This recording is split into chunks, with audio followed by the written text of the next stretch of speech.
Well, good morning, everyone, and welcome to this morning's Zoom webinar presented by the Chamber of Commerce for Greater Moncton.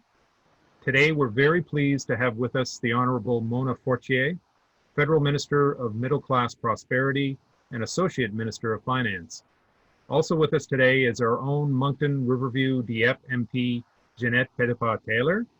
Thanks very much, Minister Fortier and Ginette, for taking the time to be with members of the Greater Moncton business community today. My name is John Wishart. I'm CEO of the Chamber. Bonjour à tous. Bienvenue au webinaire Zoom de ce matin, présenté par la Chambre de commerce pour le Grand Moncton. Aujourd'hui, il me fait plaisir de souhaiter la bienvenue honorable Mona Fortier, ministre de la Prospérité de la classe moyenne et ministre associée des Finances, et aussi bienvenue à la députée fédérale pour Moncton-Riverview-Dieppe, Ginette Petitpas-Taylor. Je m'appelle John Wishart, je suis le PDG de la Chambre. So here in New Brunswick, we've reached the 6-week mark of living under a state of emergency due to the COVID-19 pandemic. And the resulting economic crisis has taken a toll on the business community. Yet we appear to be on the cusp of some good news, with all indications, if we keep the curve flat, pointing to Friday as the day Premier Higgs may announce that we can move to phase 2 of an economic reopening. So keep your fingers crossed and keep your physical distancing. During these past 6 weeks, the federal government has announced a series of new programs and assistance to help Canadians, employees and business owners navigate these tough waters. And I'm sure we all appreciate the measures that have been announced and implemented to date, but perhaps there are questions about existing programs or suggestions about where business may need further assistance as we transition into the economic recovery phase.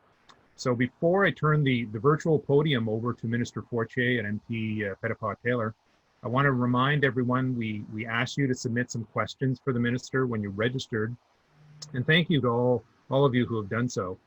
And after some opening remarks, we'll jump right into those questions. But you can also pose some additional questions during the presentation via the chat button at the bottom of the Zoom screen. Just type your question there and I'll pose as many as possible as time allows at the end of the Minister's presentation. Also, please note that we have muted everyone's microphone except for our presenters. So with that, I'll turn the podium over to Minister Fortier for some opening remarks, and we'll also invite Ginette to give a welcome as well. So Minister Fortier, the audience is all yours. Well, thank you very much, and je me sens vraiment bien de pouvoir venir faire une visite virtuelle à Moncton aujourd'hui. Alors, merci beaucoup de m'avoir invité, and thank you for the invitation to speak with you today. And really, thank you to Ginette, a great colleague and a hard worker, for attending also and sharing the stage with me. And to John and the entire team of the Chamber of Commerce for Greater Moncton for hosting this very important town hall.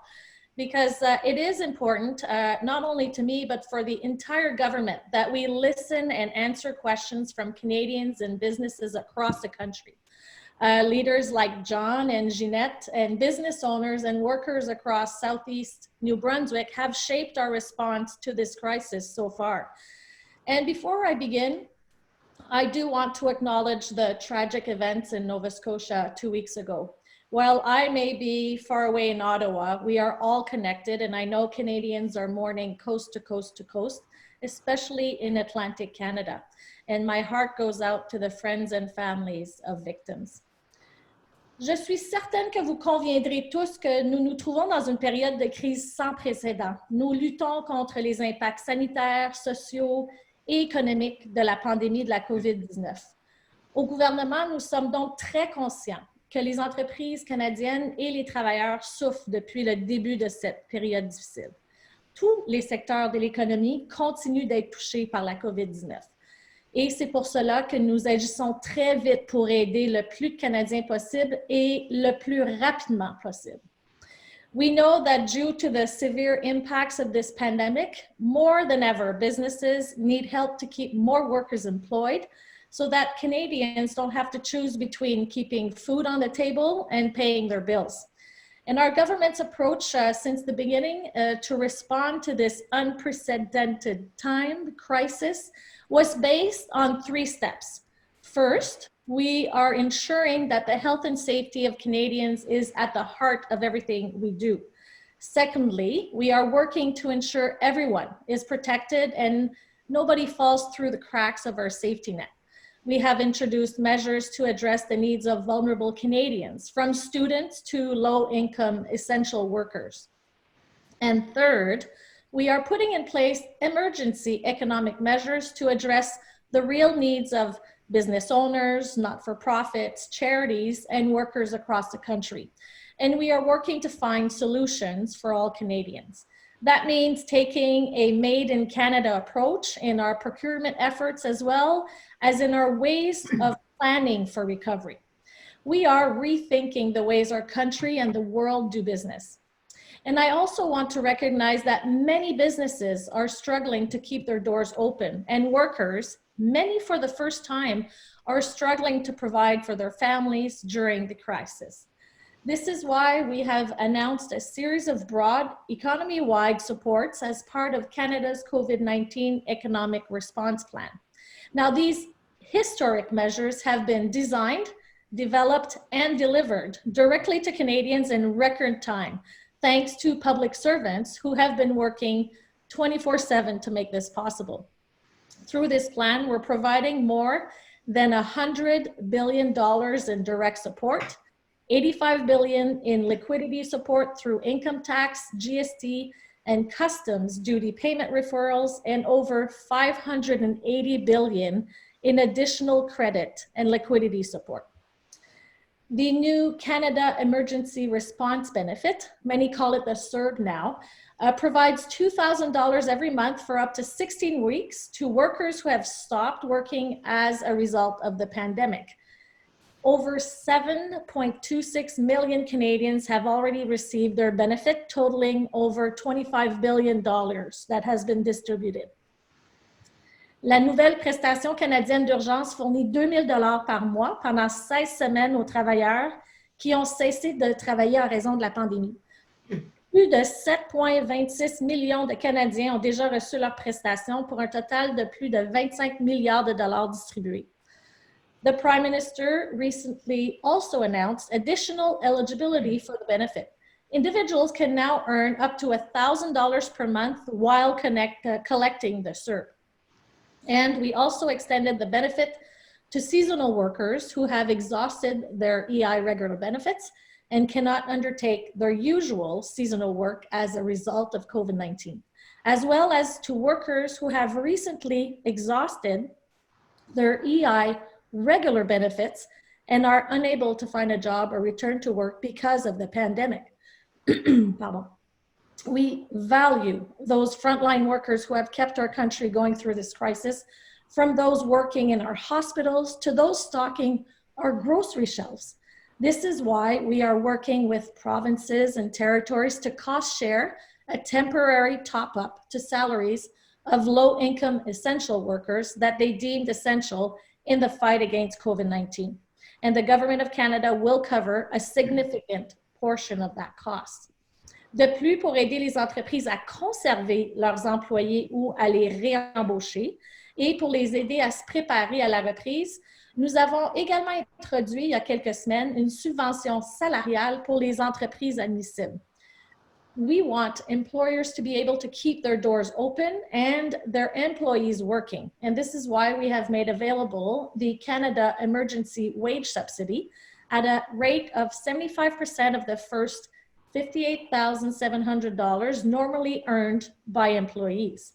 Now, this represents a benefit of up to $847 per week for the 12-week period from March 15th to June 6, 2020. This emergency subsidy will help prevent job losses and encourage workers to rehire workers previously laid off as a result of COVID-19. It is available to employers who have suffered a drop in gross revenues of at least 15% in March and 30% in April and May. And I'm very happy to say that the application process was launched last week. And employers have been accessing the wage subsidy since then. Now, employers of all sizes and across all sectors of the economy, from small and medium businesses to charities and not-for-profits, with the exception of public sector entities, are now eligible for this. By being able to hold on to their employees, Canadian companies will be in a better position to bounce back quickly after the crisis. We have also introduced a new Canada Emergency Business Account. We call it the CEBA. Now, this program will provide support to eligible financial institutions so they can provide interest-free, partially forgivable loans of up to $40,000 to small businesses, including not-for-profits. Nous avons également introduit le nouveau compte d'urgence pour les entreprises au Canada. Ce programme fournit un soutien aux institutions financières admissibles afin qu'elles puissent accorder des prêts sans intérêt et partiellement remboursables d'un montant maximal de 40 000 aux petites entreprises, y compris les organismes à but non lucratif.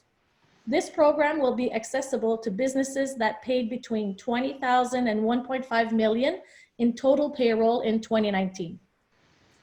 And as of May 4th, 534,000 applicants have been approved for CEBA for a total of over $20 billion in cumulative funds that are already in the hands of small and medium businesses. Now, these loans are fully funded by the Government of Canada and administered by Export Development Canada with financial institutions. They will ensure that small businesses and not-for-profits have access to the capital they need at a 0% interest rate to pay for rent and other important costs over the next number of months. The Prime Minister also announced a comprehensive package of measures that will help Canadian students and recent graduates get through these difficult economic times and position them for future success. These measures include the Canada Student Emergency Benefit, Canada Student Service Grant, the Enhanced Student Assistance for the Fall School Year, and Expanded Youth Employment and Job Skills Program. We also announced $75.2 million to provide additional distinction-based support for First Nations, Inuit, and Métis post-secondary students. Nous avons dit que nous ferons tout ce qu'il faut pour protéger la santé et la sécurité des Canadiens, stabiliser l'économie et atténuer l'impact économique de la pandémie de la COVID-19, et c'est ce que nous faisons. In this unprecedented time, we will continue to carefully monitor all developments related to COVID-19 and work hard to ensure businesses get the support they need. And as a former business owner, I know how difficult it is to brace for this type of challenge. The measures the government is putting in place are meant to help as many Canadians as possible, as quickly as possible. And we all know that life during the pandemic continues to evolve. We will continue to do whatever it takes to support Canadians and the economy during and after this unprecedented pandemic to ensure that our economic recovery is inclusive, sustainable, and works towards prosperity for all Canadians. So I really want to thank you very much for your time and for all the work you are doing in your community. These are difficult times, but we can and we will get through it by working together. C'est une période difficile que nous vivons, mais nous pouvons et nous allons passer à travers ensemble. Merci beaucoup. Thank you very much. Thank you, Minister Fortier. Merci. Now we'll just turn to Ginette for a few words of welcome before we get to the questions. Ginette? Merci beaucoup, John. Good morning, everyone. I'm going to be very brief. Premièrement, je tiens à remercier la Chambre de commerce du Grand Moncton pour encore une fois l'invitation pour venir me rejoindre à vous. C'est ma troisième rencontre virtuelle durant les dernières 6 semaines. Ma première fois, c'était durant le tout début de la pandémie. La deuxième visite était avec la ministre Joly. Et puis aujourd'hui, je suis très contente d'accueillir mon ami, mon collègue, la ministre Fortier. Merci beaucoup d'être parmi nous, même si c'est un message virtuel. I also want to take a moment to really thank the small and medium-sized business owners of our community. Over the past several weeks, I have to say that I've heard from hundreds of you. And as a result of the feedback that we've heard from you on the ground, it has really made a change in the development of our policies. We have made some announcements, we've made some adjustments, and we've shown that we were flexible because that we've heard from you. And I'm a strong believer that if we want to have good public policy, we have to make sure that we hear from civil society, and we have to hear from people who is affected by these policies. So for that, I really want to take this opportunity to thank each and every one of you. It's been very, very helpful. Every day we have a national call, and the information that MPs here on the ground, we're giving that to people like Mona and also Minister Morneau. And I can tell you that I'm very proud, because the information and the requests that we're making, we know they're listening to us with the announcements that are made within over the past 6 weeks. As Canadians, we really see, as John indicated, that we are taking this matter very seriously when it comes to COVID-19, and Canadians have stayed home. They've respected physical distancing, and we are seeing the flattening of the curve, as Dr. Tam likes to say, and we're pleased of that. And I think we can all say that in New Brunswick, we are leaders when we see our numbers really diminishing. And what's really exciting right now is that we're starting to see, or hoping to see, a really gradual reopening of our economy. But we also recognize that that's complex. We have to take our time, and we need to make sure that we do this right. And I know that our provincial officials are working really hard to make sure that you get the information that you need in order to follow those measures. I know for myself, as your member of parliament as well, I'm extremely concerned and want to continue working with all of you as we work towards our post-COVID recovery plan. And if we want to get this right, once again, we need to continue to get your feedback. And I encourage you to get in touch with me at my office or through other organizations. We have to make sure that we have a strong recovery plan, and that also includes our social programs as well. I'm extremely concerned of our mental health, the issue of mental health. I oftentimes indicate this is a perfect storm, it's a tsunami, and we certainly recognize that a lot of people are facing some really challenging times. So when we look at our economic plan, we have to look at the total package, the economic recovery, but also the social recovery. So with that, I'm truly looking forward to hearing from you once again today. Thank you, John, for the invitation. Thank you, Mona, for being here. J'ai bien hâte à entendre parler de vous aujourd'hui. Merci bien tout le monde. Thank you, Ginette. To your point about the government listening, I will say that the Chamber was among a number of organizations that really lobbied for the 75% wage subsidy and some commercial rent assistance. I know we talked about both of those in phone calls, so it was great to see a response in both those areas. And to your other point about being socially inclusive, yesterday the Chamber hosted a similar web seminar featuring charities and not-for-profits and some of the big challenges that they are going to face coming out of this. So we can't forget those organizations because they're so important to the community. So it's now time for the Q&A. So if you'd like to click on the chat button, if you'd like to pose a question, il est maintenant temps pour les questions-réponses. Veuillez cliquer sur le bouton chat si vous souhaitez poser une question. And I'm just going to open another document here because you submitted some questions in advance that we'd like to post to the Minister and Ginette. So Minister Fortier, the first question comes from Emma. And she says, we are a startup manufacturer just 1 year into our business. Our revenue over the past year has been growing, but not steadily, given that we are a new supplier in the construction industry. So programs based on comparative revenue are not overly helpful to us. Neither are programs that result in higher debt levels, as we're just starting to pay back our startup debt. The impact of COVID on our business is difficult to quantify. The biggest impact for us is lost opportunity due to the cancellation of home shows and changes in consumer behaviors and spending patterns. We can't put a number on the lost opportunity as it was never, quote, there, but we expect to feel it throughout the year. What assistance is available to businesses like ours? Well, thank you for that very important question. And as I was saying in my remarks, through Canada's COVID-19 economic response plan, we are providing immediate help to businesses in need through programs such as the Canada Emergency Wage Subsidy and also the Canada Emergency Business Account. However, it has become clear that certain sectors of our economy and their workers may not qualify for the existing measures, and that's why we are taking additional action to provide immediate relief to innovators and young entrepreneurs, businesses in rural communities, businesses not eligible for other emergency support measures, and organizations in the cultural, heritage, and sports sector. And we will continue to ensure that workers in every sector are protected and that families have the help they need to put food on the table and pay the bills. Now, details on further expansions and eligibilities will be coming out soon.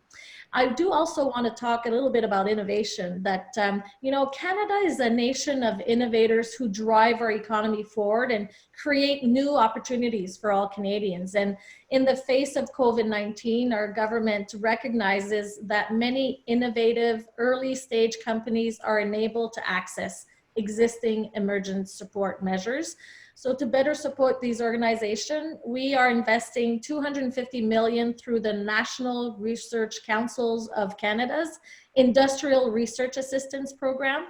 And we're supporting our innovators today so that they can help us emerge from this challenge stronger than ever.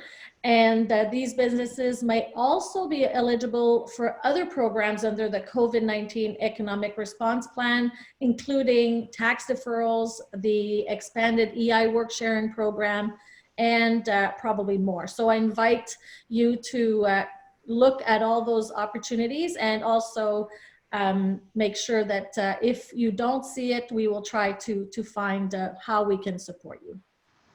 Okay. Next question, also from a very small business owner. It's just two owners working in the business plus one employee who's now on temporary layoff. And the writer says, I'm responsible for running the business and admin functions, but I'm currently at home looking after our three young children, still putting in an hour or two of work a day as circumstances permit.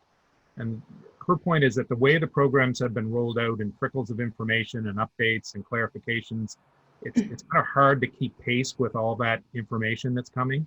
So she asks, is there a way to simplify delivery of government information on COVID-19 programs, or perhaps a one-stop resource for questions and answers? Well, again, thank you for that question. And I also should say that the most up-to-date information on support available to businesses and Canadians can be found at canada.ca/coronavirus, because as Ginette mentioned during her remarks, we are updating those programs as we go. You know, it's so important that we hear from you, and we know that sometimes in the past few weeks we made eligibility better, and that's what we're going to continue to do. And our government, as I mentioned, is really working as quickly as possible because we want to support Canadians during this very difficult time. And we will have more questions that will come that will help us craft the next steps into the emergency response programs that we're delivering. And I, again, as Ginette was saying, she encourages you to reach out to her and her incredible team at the constituency office of Moncton-Riverview-Dieppe, because that's how we will be able to receive that information. I don't know, Ginette, if you wanted to add on this. No, if I could simply add, we have certainly heard that there's a lot of questions with respect to different programs that are out there, and we realize that it can be a challenge in order to access the information.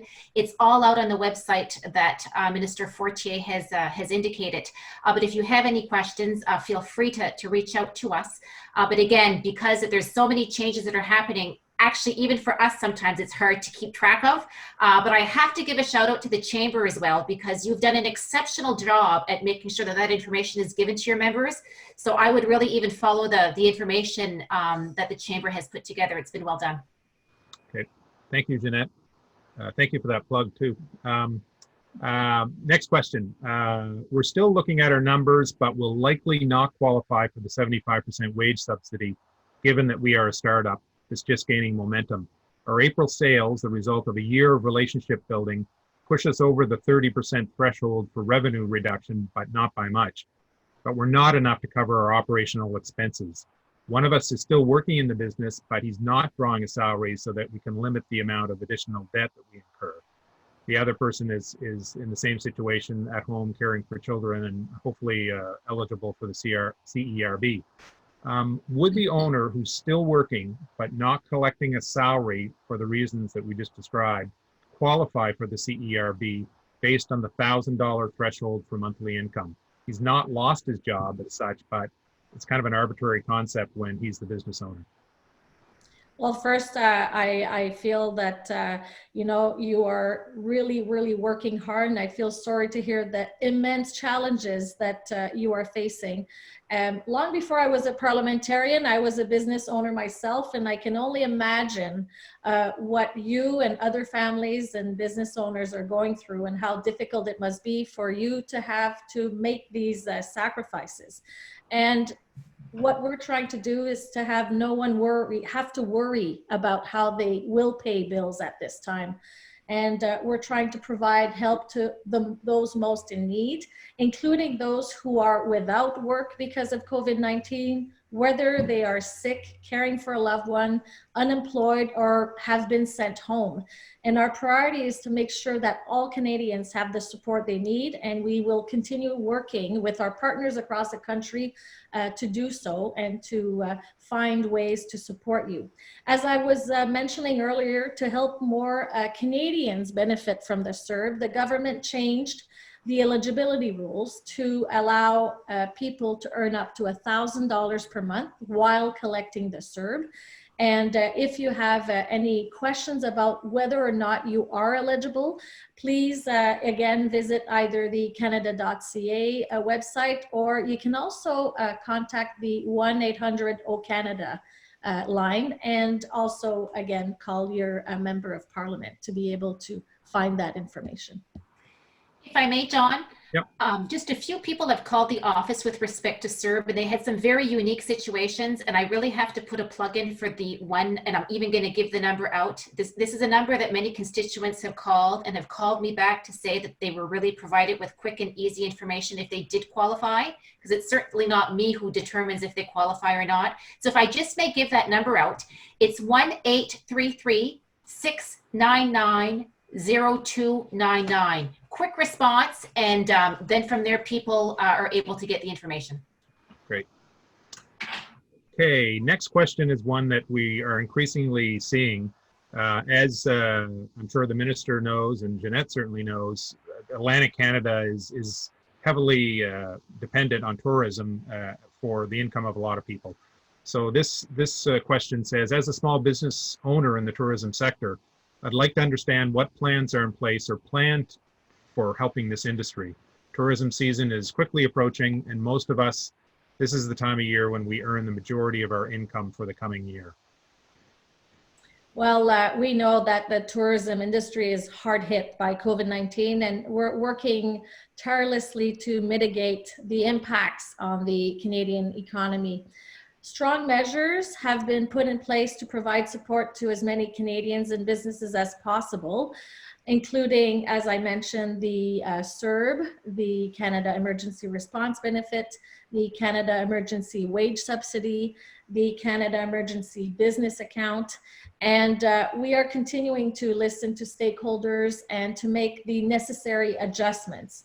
And that's why we are investing $675 million in our 6 regional development agencies, as well as $287 million in the Community Futures Network of Canada, which supports small businesses in rural communities, and particularly those in tourism. And our tourism sector is strong and resilient in the face of situations like this, and we will always be there to support it and continue to offer those possibilities to help the sector.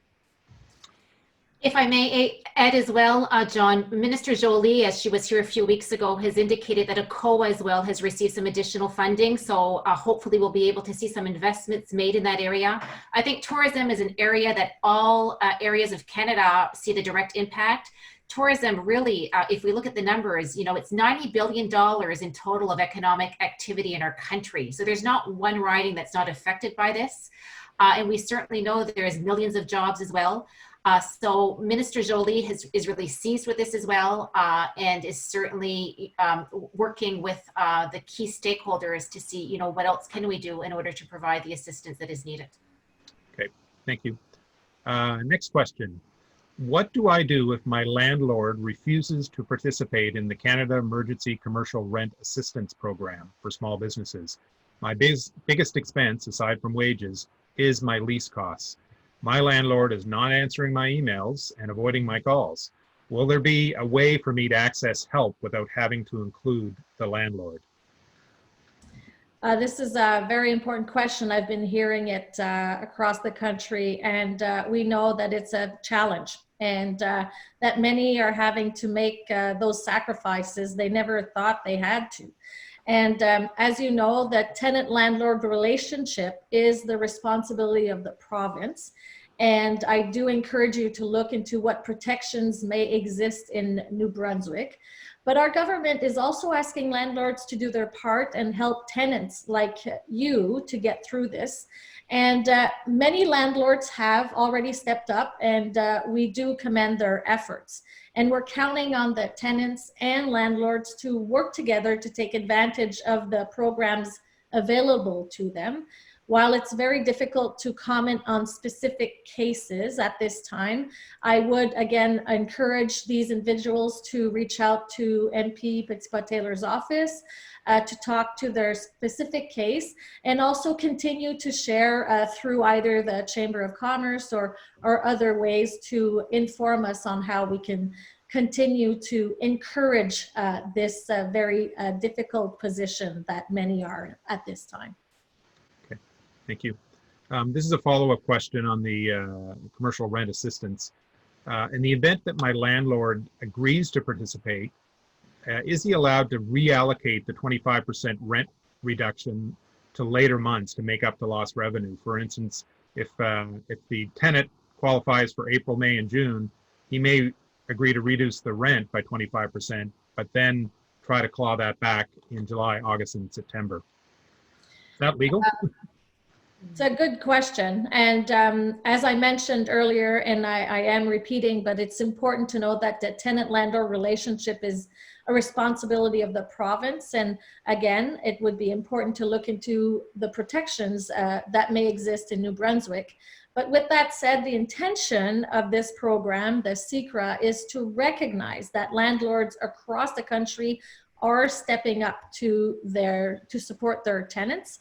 And we need even more landlords to step up to the plate and work with their tenants to get us through, again, this challenging time. We're all in this together, and I'm asking that landlords in our community take advantage of this program, and they can do their part to get us through this crisis. And everyone must do their part in this fight, and commercial property owners have a responsibility to help their tenants. And the CECRA will provide a forgivable loan to commercial property owners covering 50% of a tenant's monthly rent for April, May, retroactively, and June.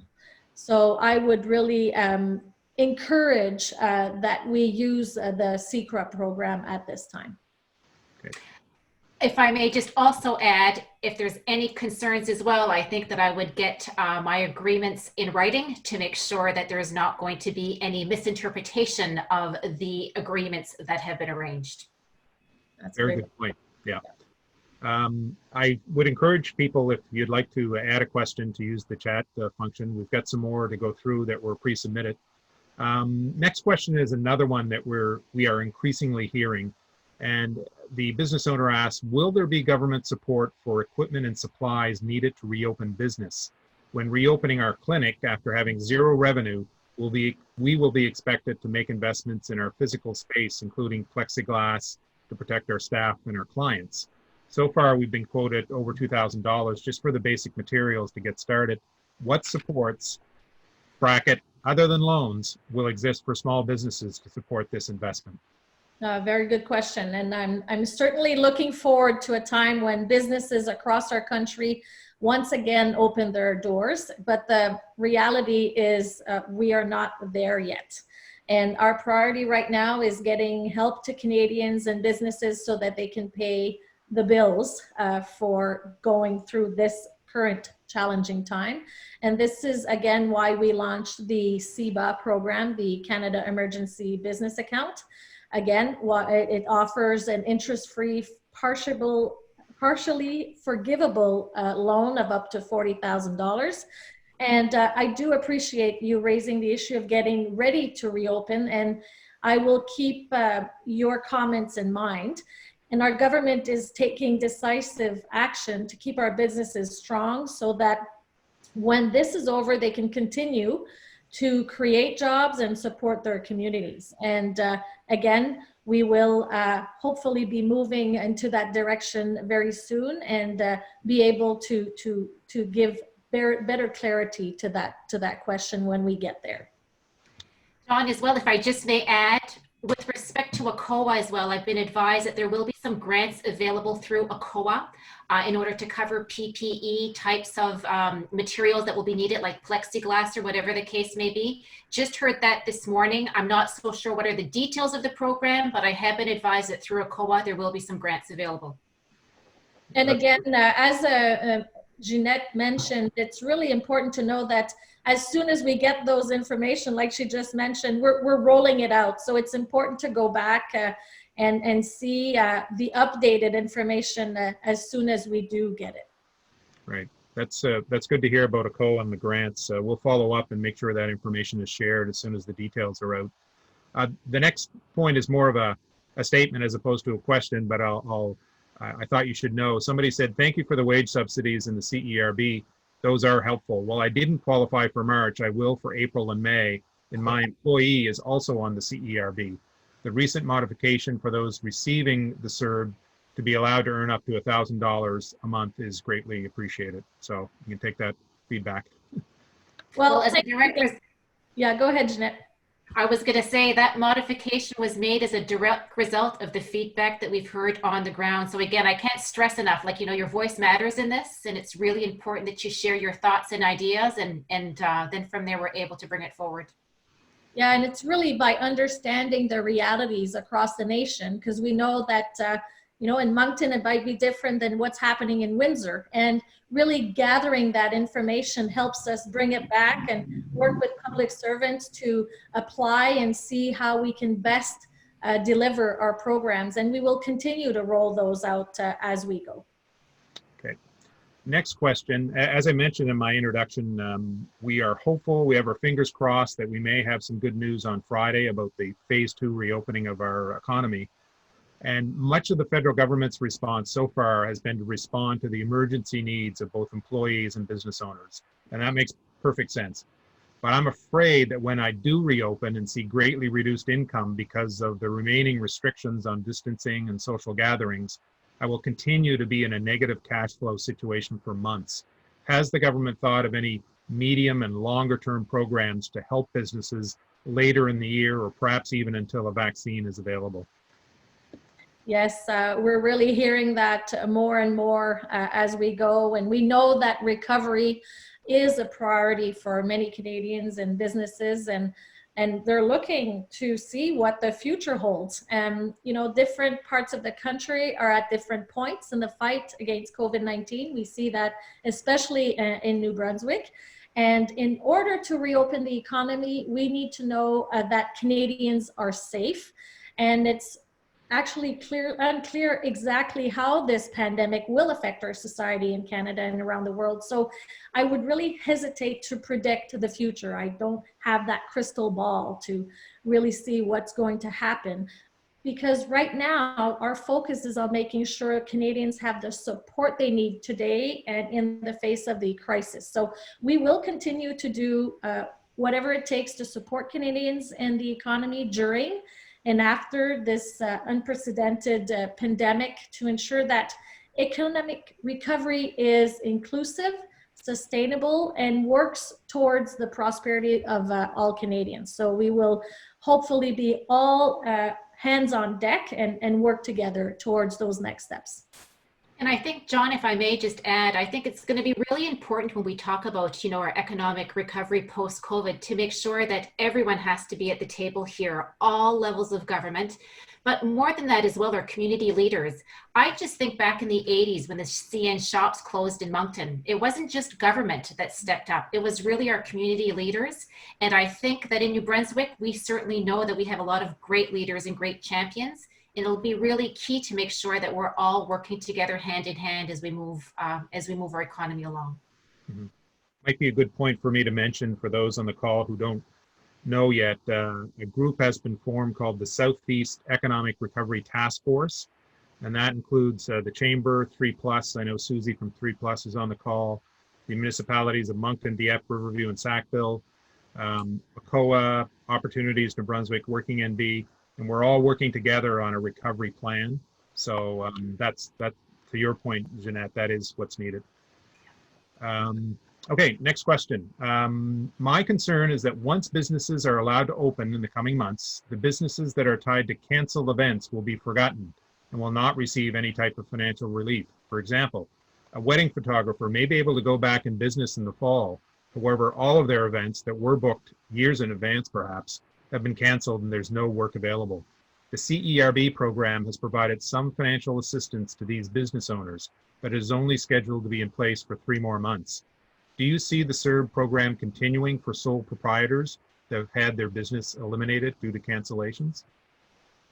Well, again, it's a very good question, and I thank for you to ask it. At this time, we are concentrating on the current situation and have not identified the next plan, as I was saying earlier, but we're starting to look at how and which economy is going to reopen depending where across the country. So we will monitor that and hopefully have a better response for you very soon. Again, at this time, we're concentrating on delivering the different programs for Canadians, for also businesses in this current emergency situation. Mm-hmm. So here's a question from the chat. And it asks about post-secondary institutions. They're very concerned about international students for the next semester. I know the University of Moncton, I believe close to 20% of their student enrollment is international students. And also the other impact is graduating students entering our workforce, which addresses our labor needs. What's the status of the federal government right now on the intake of international students? First, I'll start maybe in French for this because I know that I probably have some Université de Moncton listeners on the line. On sait très bien que l'Université de Moncton, c'est un leader justement à recevoir des étudiants internationaux et c'est une question qu'on doit vraiment adresser. Je pense qu'il va falloir qu'on puisse voir comment vont se dérouler les prochaines étapes et puis vraiment répondre à savoir est-ce qu'on va pouvoir continuer à recevoir des étudiants internationaux au cours de la prochaine année. On a vraiment besoin de commencer à regarder cette question-là. Alors, j'espère pouvoir travailler avec vous, évidemment, et notre gouvernement, et évidemment, Ginette, pour voir quels seront les plans en fonction de recevoir des étudiants internationaux, mais même aussi comment l'université va pouvoir continuer avec ses étudiants, comment les programmes vont continuer à être livrés. On sait que c'est important que les jeunes et les moins jeunes continuent d'aller sur les bancs d'école et il va falloir qu'on adresse cette question-là. Je ne sais pas, Ginette, si tu veux ajouter sur cette question-là. Je pense qu'il y a une composante au niveau provincial aussi. Nous reconnaissons qu'ici, qu'au Nouveau-Brunswick, même juste la question des travailleurs temporaires, je sais que le Nouveau-Brunswick a dit qu'ils ne vont pas être admissibles à ce point-ci. Ça fait que je pense aussi que ça devrait être une question qui va être demandée à la province pour voir, il va-t-il y avoir des exemptions, il va-t-il y avoir des règlements mis sur pied. Mais je pense que c'est une question qui va tout avoir notre attention puisque l'Université de Moncton, comme que vous l'avez bien mentionné, John, nos étudiants internationaux comptent à peu près 20% de la population et puis ce sont des gens qui contribuent énormément à notre communauté. Great point. I see that Moncton Mayor Dawn Arnold is on the call and she didn't ask me to ask this question, but I'll pose it anyway. We talked a lot about business owners and employees and assistance programs for them. What about municipalities? Obviously, they are also going to be hit. coming out of this. Is there anything on the horizon that, at the federal level for supporting our communities to get back on their feet? Well, if I may start first, knowing that municipalities play a key role in all communities, and there have been conversations with the Federation of Canadian Municipalities, as you know, that came out last week to suggest how we, the federal government, but also with provinces and territories, can have a coordinated approach to support municipalities. I believe those conversations are still ongoing. It is a reality we will need to face. So I don't have any news on where those conversations are at this time, but I do know that the Deputy Prime Minister, Chrystia Freeland, is really having those conversations with provinces, territories, and also municipalities. So I'm hopeful that we will have concrete answers very soon. Okay, thank you. And maybe Ginette wants to add, because I'm sure she's an advocate for the city of Moncton. Absolutely, and I think I really want to give a shout out to both Mayor Arnold, Yvon Lapierre, and also Anne Siemens of our three communities. I keep in regular contact with them to find out what is the status of what's going on with the municipalities. And again, that information is being given to our cabinet colleagues because we, again, want to know the realities on the ground, and it's been very helpful. Okay, thank you, Ginette. At this point, I don't see any other questions, so I'd like to give both Minister Fortier and Ginette just a couple of minutes to sum up, and then I have a few closing remarks. So, Minister Fortier? Well, thank you again, and thank you for having me today. And I'm hopeful that we will continue this conversation, not just today, but also afterwards, and invite actually the community, the business leaders and stakeholders to, again, work with us to be able to better understand how we should be moving forward and hopefully get our economy back on track after this crisis. And I want to really share that invitation. Je vous invite vraiment grandement à continuer à travailler avec nous, nous proposer vos idées innovatrices. On sait que dans la région de Moncton-Riverview-Dieppe, vous êtes très, très créatifs et innovateurs. Alors, on a besoin d'entendre comment on va pouvoir passer aux prochaines étapes. Puis, j'ai bien hâte de continuer à vous entendre. Ginette? Very quickly, thank you, John. Merci tout le monde. Premièrement, je tiens à vous remercier de vous avoir rejoint à nous aujourd'hui. Si jamais, encore une fois, que vous avez des questions, des commentaires, des idées, du feedback, gênez-vous pas de me lancer un coup de fil. Once again, I think that of all communities within our country, Moncton has certainly gone through its fair share of challenges, and we've always been able to overcome these challenges. And I know with our community leaders that we have that we're going to be doing it again. So once again, if you have any questions or comments or feedback that you want to provide to me, feel free to give me a phone call. Always happy to hear from you. And then from there, we're able to provide that feedback to your government. Merci beaucoup tout le monde. Thank you, Ginette. So that is the time we have for today. I want to leave with a couple of pieces of information. I also want to thank Minister Fortier and Ginette for their time today. I know for any elected individual, you know, these are stressful times as well. There are a lot of demands on your time, so we appreciate you giving us an hour. So the two pieces of information for everyone. One is that next Tuesday, May the 12th, the Chamber, in partnership with 3+ Corporation, will present a virtual economic leadership town hall. And this is a free Zoom webinar that will feature economists David Campbell and Richard Sayon, providing us with a snapshot of both the provincial and regional economic outlook, as well as appearances by Bernard Lord, the CEO of Medavie, and Jocelyn Dupuis, who is the property manager of Adeline Properties and also chairperson of downtown Moncton Centre-Ville. So this Zoom will take place on May the 12th at 11 a.m. and registration will be open later today on the Chamber's website, ccgm.ca. I would not wait on this one because I think there'll be a lot of interest as we start to emerge to the reopening phase. The second point is today we are also releasing a comprehensive business reopening guide.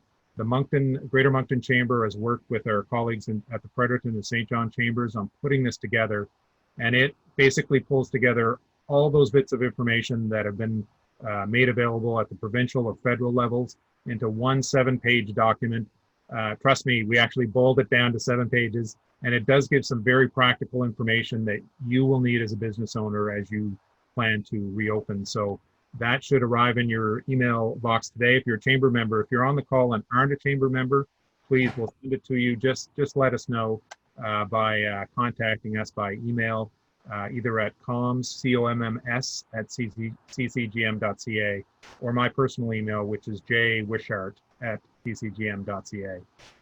If you have any other topics you'd like us to present in a webinar format, please reach out to us. And I would urge everyone to go to the Chamber's COVID-19 resource page. That's where everything that we basically published is there, support programs, recovery and reopening tools. So with that, I'd like to again thank Minister Fortier and Ginette for a great chat today. And thanks everyone for joining us. Merci encore de voir participer aujourd'hui. Please stay safe, take care of yourselves, and bonne journée. Bye for now.